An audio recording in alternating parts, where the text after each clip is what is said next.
Selamat sore dan selamat datang dalam acara peresmian pameran seni rupa Biang Lala 1000 Imajinasi Rabu 5 April 2023 di Bentara Budaya Jakarta.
Assalamualaikum warahmatullahi wabarakatuh. Selamat sore, semoga semuanya sehat selalu. Di sini kami ingin mengucapkan terima kasih kepada Pak Hilmar Farid, Dirjen Kebudayaan Kemenristek Dikti yang telah berkenan akan membuka pameran secara resmi sore ini. Terima kasih kepada Sekretaris Kota Jakarta Pusat, Bapak Iqbal Akbarudin. Penghargaan kepada Kepala Dinas Komunikasi Informatika dan Statistika Provinsi DKI Jakarta, Bapak Yudhistira Nugraha. Terima kasih juga kepada Kepala Bidang Kesejahteraan Rakyat, Badan Perencanaan dan Pembangunan Daerah DKI Jakarta, Bapak Ibnu Nazar. Terima kasih juga kepada Bapak Muhammad Rifai beserta Ibu Desita Anggina serta Ibu Violeta sebagai perwakilan dari Dinas Kebudayaan DKI Jakarta. Terima kasih juga kepada Ibu Verina Widodo selaku pegiat dan pengurus YAI, Mbak Glory Oyong, Direktur Corporate Communication Kompas Gramedia. Hadir juga di sini Mas Efik Mulyadi dan Mas Frans Sartono sebagai kurator Bentara Budaya. Ada 29 seniman yang terlibat dalam pameran ini, terima kasih. Terima kasih juga kepada redaktur senior harian Kompas, Mbak Ninu, matur nuwun. Terima kasih kepada teman-teman Bentara Budaya yang telah menyiapkan pameran ini sehingga terwujud dengan baik. Termasuk juga teman-teman dari mahasiswa Kampus Merdeka yang telah membantu berbagai hal. Dan untuk semua pengunjung, para seniman, terima kasih atas kehadirannya di Bentara Budaya. Izinkan saya mengutip sedikit dari gagasan Michel Foucault, seorang filsuf dari Prancis. Dia mengatakan kurang lebih kegilaan sebagai konsep, Madness Madness dan Civilization itu bukunya. Kegilaan sebagai konsep sudah diperlakukan secara berbeda-beda dari berabad-abad silam. Dan kemudian di dalam karya seni kita tahu bahwa kegilaan atau hal-hal yang terkait dengan itu sama sekali tidak disisihkan, bahkan dirayakan. Saya ingin mengajak para hadirin untuk mengingat Vincent van Gogh, salah satu seniman modernis yang sangat terkenal dari Belanda. Suatu ketika dia bersama Paul Gauguin, seorang seniman di Prancis, memiliki masalah. Mereka teman dekat, tinggal di asrama di Paris. Kemudian terjadi konflik sehingga Vincent van Gogh kemudian memotong telinga kirinya. Perilaku itu membuat dia akhirnya divonis mengalami masalah gangguan mental sehingga dikirim ke sebuah rumah sakit jiwa di salah satu bagian di Paris. Di rumah sakit itu kemudian dia melukis. Salah satu lukisannya yang sangat terkenal adalah Starry Night, yaitu lukisan tentang malam hari dengan bintang-bintang yang memendar. Pada tahun 2018, alhamdulillah saya berkesempatan untuk melihat lukisan itu secara langsung di Museum of Modern Art di New York, Amerika Serikat. Dan di sana untuk bisa melihat lukisan itu, para pengunjung antre dengan panjang. Ketika mendekati lukisan, para petugas berusaha untuk memastikan lukisan itu aman dari jangkauan pengunjung sehingga mereka membuat brigade dan lain sebagainya. Mirip lukisan Mona Lisa di Paris ya. Dan lukisan ini menjadi salah satu ikon dari karya post-impresionisme yang kemudian melahirkan ekspresionisme dalam sejarah seni rupa modern di Eropa. Lukisan itu sekaligus juga membuktikan bahwa gangguan mental, apapun namanya itu, ternyata tidak menghalangi seseorang untuk menghasilkan karya seni yang menarik. Lukisan Starry Night kemudian melahirkan banyak sekali tafsir, yang bahkan belakangan itu tafsirnya semakin aneh karena Van Gogh melukiskan putaran-putaran angin di atas gereja di sebuah pedesaan yang berwarna biru. Sekali lagi, itu membuktikan bahwa gangguan mental bukanlah halangan. Bahkan di dalam kesenian itu diberi porsi yang cukup besar. Dalam beberapa literatur bahkan disebutkan seniman seperti Leonardo da Vinci atau Michelangelo merupakan tokoh-tokoh yang memiliki tanda-tanda atau gejala-gejala autisme. Padahal mereka adalah orang-orang penting dalam melahirkan Renaissance di Eropa. Dalam konteks itu, mari kita rayakan pameran yang diselenggarakan Bentara Budaya dan Yayasan Autisme Indonesia yang menampilkan 29 seniman sore ini. Semoga pameran ini akan semakin memperkaya khazanah seni rupa Indonesia yang tidak hanya diisi oleh para seniman jebolan perguruan tinggi seni atau seniman otodidak atau seniman umum, tetapi juga seniman-seniman yang berkecimpung di dalam aktivisme untuk mereka-mereka yang memiliki catatan autisme. Terima kasih atas kehadiran Bapak dan Ibu sekalian. Semoga pameran ini lancar dan terakhir saya mengucapkan selamat berbuka puasa untuk teman-teman yang nanti akan berbuka di Bentara Budaya. Assalamualaikum warahmatullahi wabarakatuh. Kepada yang terhormat Pak Hilmar Farid, kepada seluruh undangan yang saya hormati baik dari pemerintah pusat DKI, Jakarta maupun provinsi, kepada yang tercinta para orang tua dan sahabat-sahabat semua yang hadir hari ini, kepada anak-anakku, seniman-seniman yang hebat hari ini. Bapak Ibu yang saya hormati, selamat datang di pameran seni rupa Biang Lala 1000 Imajinasi. Pameran ini diadakan selain dalam rangka memperingati Hari Peduli Autis Sedunia pada 2 April 2023, juga merupakan salah satu misi dari Yayasan Autis Indonesia dan Bentara Budaya untuk memberikan penghargaan yang tinggi kepada seniman-seniman yang memiliki potensi seni yang luar biasa dan mereka sudah memilih kegiatan seni rupa sebagai profesi dan sumber penghasilan mereka, tapi mereka adalah penyandang autis. Mereka harus diberikan apresiasi dihargai karena karya-karya mereka ini setara dengan para seniman pada umumnya.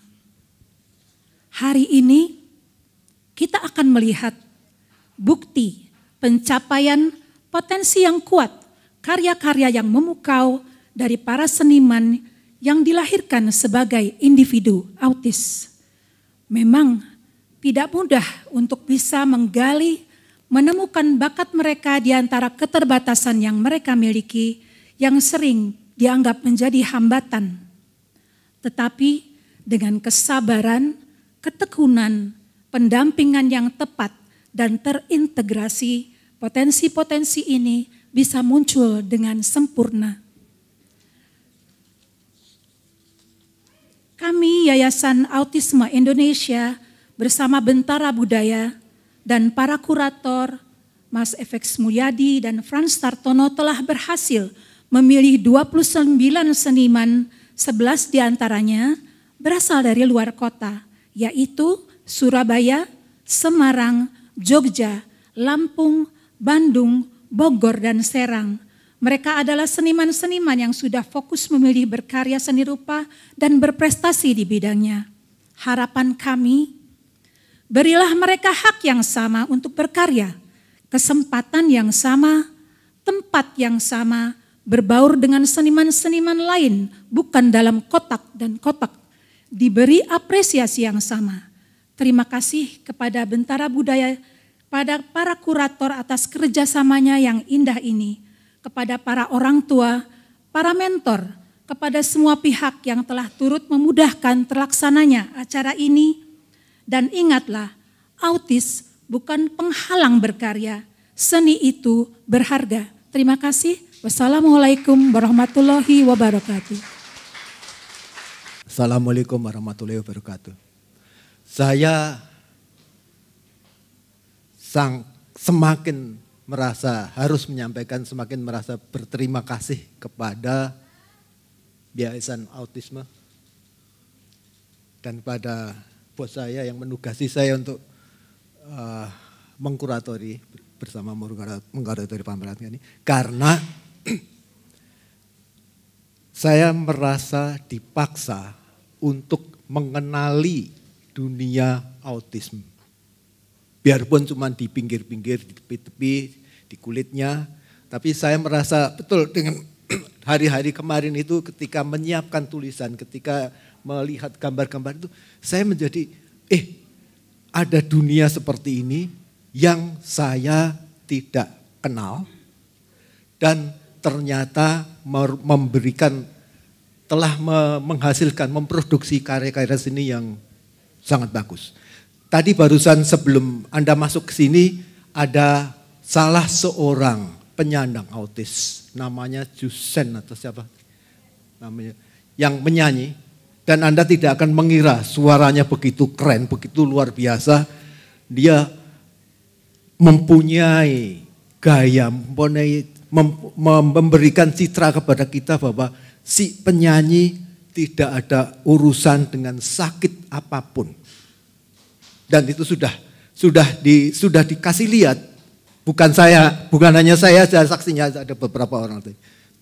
Jadi saya semakin merasa berterima kasih, sehingga kemudian saya membuka, kalau sekarang bukan lagi saya menyuruh ke Perpustakaan Nasional atau mana, tapi cukup di YouTube dan menemukan sejumlah video bagaimana orang-orang yang dianggap menyandang autis melakukan kerja seni dan sungguh-sungguh tidak menampakkan beda apapun dengan seniman biasa yang Anda kenal. Sama sekali. Ada salah seorang yang saya kutip di situ, saya ambil dari, lupa saya, New York Times atau apa, Stephen Wiltshire, yang mempunyai, bahkan mempunyai keunggulan yang sangat sulit ditandingi oleh seniman biasa.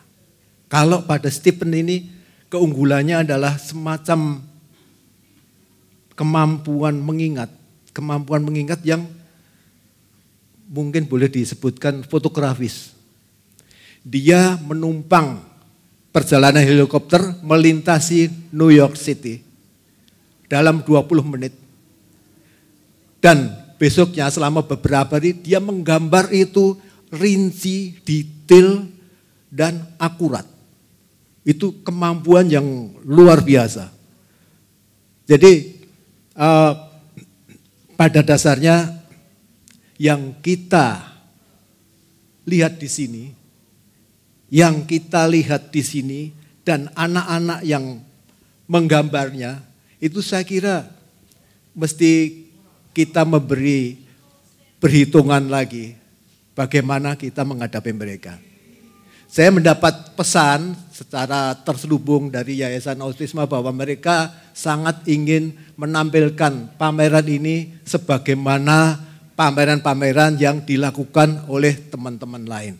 Saya sangat setuju pada saat itu tanpa sadar seharusnya apa. Ketika saya semakin mendekati dan melihat karya-karya mereka, saya harus menyatakan memang benar. Karya-karya mereka bagus, karya-karya mereka menunjukkan sebuah pencapaian yang tidak usahlah dikasih tahu bahwa ini penyandang sesuatu, dan Anda bisa jajarkan itu dengan karya-karya seniman lain dan sungguh-sungguh tidak kalah. Anda lihat di belakang saya ini pemandangan sehari-hari, cityscape, kegiatan pasar, bagaimana orang-orang bertransaksi di situ, ibu-ibu, dan ini karya-karya di sini, ada di situ. Itu sungguh-sungguh luar biasa. Karya yang sungguh-sungguh luar biasa. Apalagi ketika kemudian Anda menyadari bahwa ini dikerjakan oleh seseorang yang selama ini dianggap sesuatu. Ada yang beda dengan orang biasa. Karena itu saya berterima kasih diminta menulis catatan kuratorial di situ, dan inti dari pesan saya hanya ayo kita terima mereka sebagaimana kita menerima teman-teman seniman yang lain. Saya kira itu. Saya kira kalau ingin detail bisa dibaca catatan kuratorial saya, dan sambutannya sekian. Terima kasih sekali, selamat berpameran teman-teman anak-anakku semua. Assalamualaikum warahmatullahi wabarakatuh. Assalamualaikum warahmatullahi wabarakatuh. Salam sejahtera untuk kita semua. Pertama-tama yang saya hormati Mas Ilham, Mbak Glory, dan tentunya para kurator yang luar biasa, Mas Efix, Mas Frans. Tadi waktu saya masuk ke ruangan, saya sempat menangkap dengan ujung mata Mas Efix ketika masuk. Seni unggul tanpa predikat autisme. Mudah-mudahan ingatan saya benar. Ya. Dan saya kira semangat yang diangkat oleh Mas Efix sejurusan ya dengan kebijakan yang ada di kami di Ditjen Kebudayaan, ya, bahwa kesenian kita, kebudayaan kita mestilah inklusif. Ya. Dan waktu awal kita bisa bicara tentang inklusivitas biasanya mengenai perbedaan etnik, perbedaan agama, ya, perbedaan-perbedaan sosial yang lainnya. Hampir tidak pernah kita berbicara tentang perbedaan kondisi fisik dan mental. Dan ini saya kira adalah satu kekurangan, ya, satu PR bagi kita. Tadi Mas Efix dengan sangat bagus bilang bahwa karya-karya anak-anak ini yang saya sudah pernah lihat sebelumnya, Oliver, Anfield, kemudian Dava, Audrey, ya, adalah karya-karya yang luar biasa. Kalau ditaruh di satu galeri kita susah membedakan. Ya, tidak bisa mengenalinya sebagai karya autisme.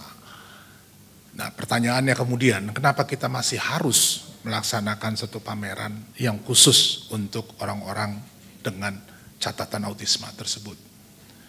Dan di sini saya kira mengisi sedikit apa yang tadi disampaikan oleh Mas Efix. Kita masih melakukan itu karena dunia kita ini, masyarakat kita ini, kota kita ini belum sebelumnya menangkap kekayaan yang bisa diberikan oleh anak-anak ini kepada kita. Sehingga kadang masih dianggap sebagai beban, dianggap sebagai masalah, dianggap sebagai sesuatu yang harus diperbaiki, disembuhkan dan seterusnya. tidak menerimanya sebagai satu kondisi yang memang berbeda, dan berbeda itu indah. Ya. Dan kita melalui karya-karya ini, tadi Mas FX saya setuju sekali ya, dari segi teknis dan segala macam sudah luar biasa. Kelebihannya yang juga harus kita sadari betul, mereka memberi kita insight kepada satu dunia yang tidak kita akrabi. Ya, dan itu buat saya adalah kontribusi yang sangat besar buat kebudayaan kita ini. Kita perlu lebih banyak karya-karya yang bisa menampilkan satu sudut pandang yang sama sekali berbeda, imajinasi yang tumbuh di dalam dunia yang tidak kita kenal. Sehingga kota kita ini, negeri kita ini betul-betul bisa ya sejalan dengan semboyannya Bhinneka Tunggal Ika. Dan dengan semangat itu sore hari ini dengan semangat ya, dan juga sepenuh hati dari saya, maka pameran ini dengan resmi dinyatakan dibuka. Terima kasih. Wassalamualaikum warahmatullahi wabarakatuh.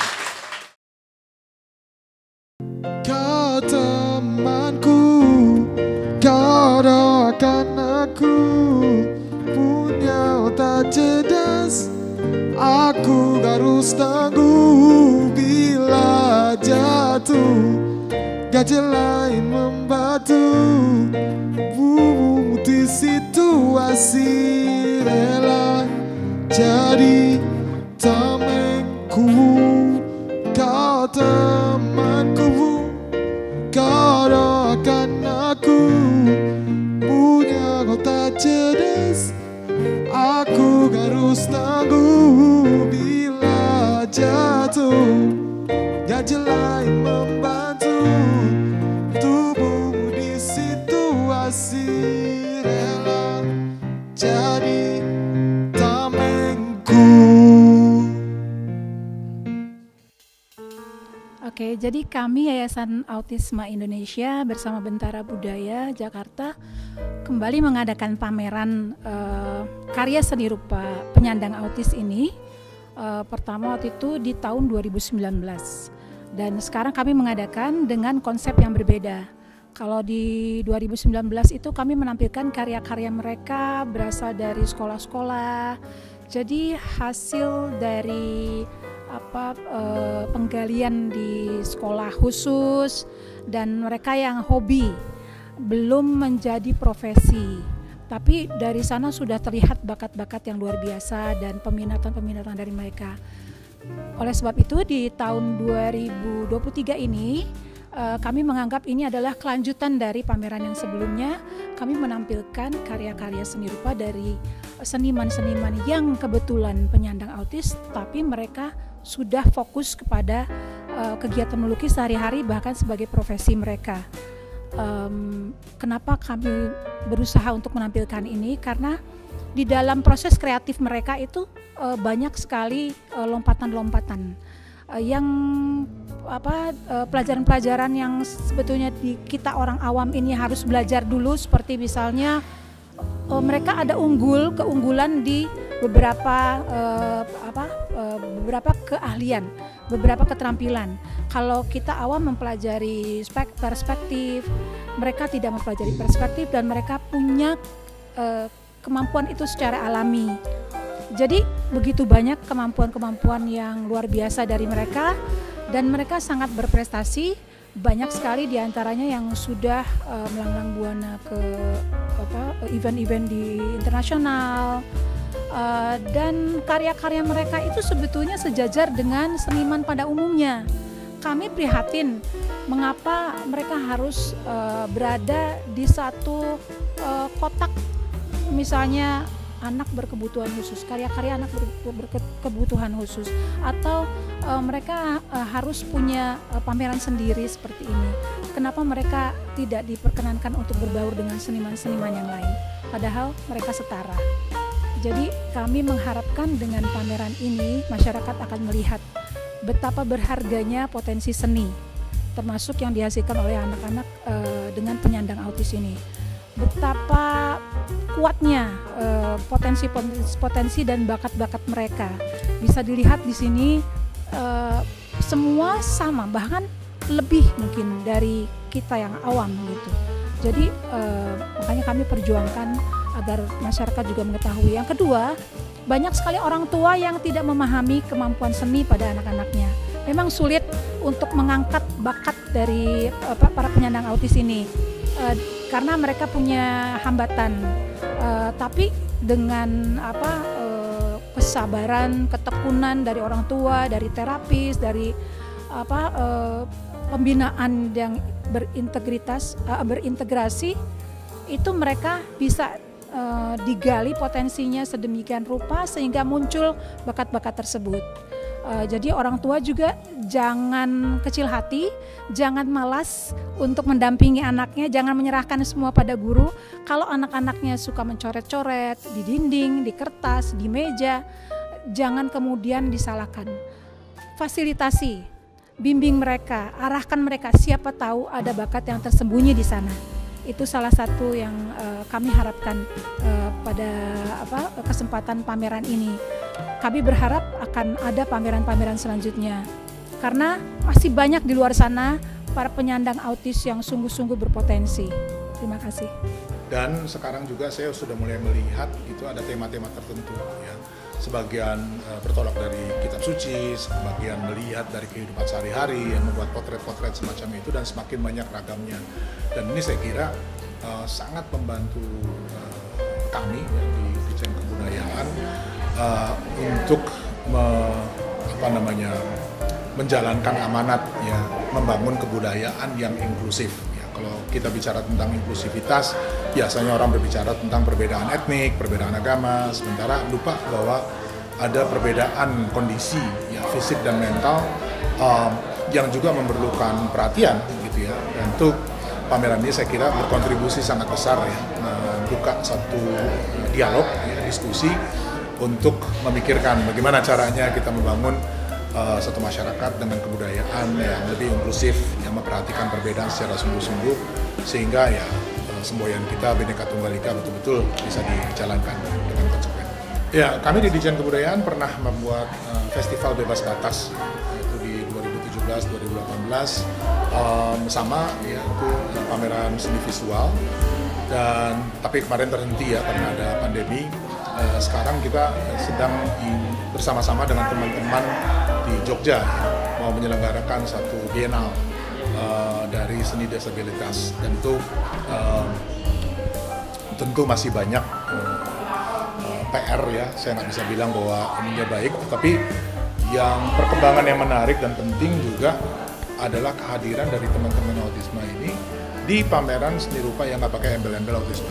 Jadi mereka jadi bagian sesungguhnya ya dari lanskap seni visual kita, dan itu sangat membahagiakan ya. Dan kita tentu ingin sekali juga bekerja sama mungkin dengan Yayasan Autisme ya untuk pembinaan teman-teman ini bagaimana agar bisa lebih baik ya ke depan gitu. Halo, nama saya Ruben Naihanoti. Saya sebagai peserta pameran lukisan Biangala 1000 Imajinasi. Yang aku mulai berlukis itu dari les gambar. Sejak aku umur 1 tahun yang aku mulai menggambar. Jadi yang aku terus belajar lukis yang dalam les itu aku ketemu aliran saya adalah realisme. Setelah